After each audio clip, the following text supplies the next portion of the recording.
sözün çekisi var. Her döngede bir tarih, her kendin öz sesi var.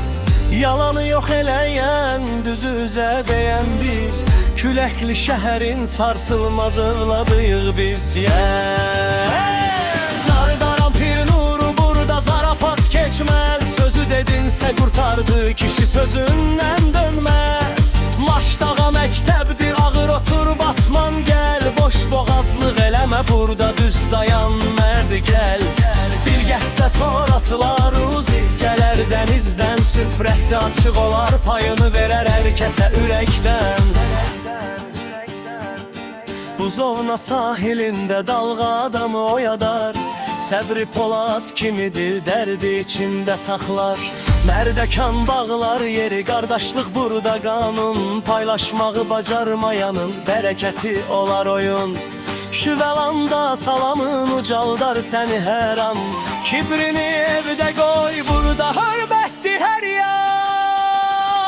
Türkan küləyi vurur adamın üzünə duz səpir. Burada şirin yalan yoxdur, acı həqiqət təpir. Zirədə səbir öyrən, tələsmə, dayan biraz. Bir Allahı adadır, tənhalıqdan qorxmaz.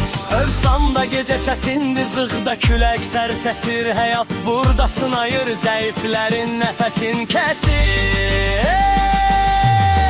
Suraxxanı od yeridir, Balaxxanı zəhmət yolu. Alın təri ilə qazanılan ruzi ilə olar dolu. Ramanana qala kimidir, sabunçu sərt məhəllə. Yıxıldınsa özün qalx, güvənmə özgə ələ. Binə Bakının ağzıdır, zəhmət keşlər diyarı. Bakı xanov, keşlə şəhərin köhnə vüqarı.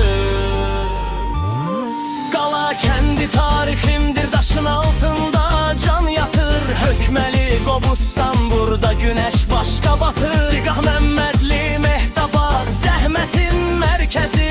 Sarayın ovxanı gora dil kəsir, hər kəsin səsi.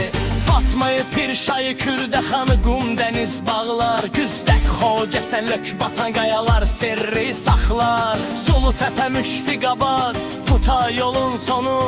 Seneki kəndim var mənim, hər biri bir şərəf donu.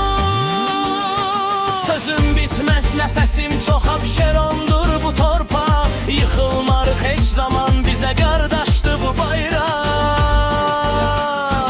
Öpsə çəkət, bir can, bir nəfəs. Bakı kəndləri külək səsi ilə bitir.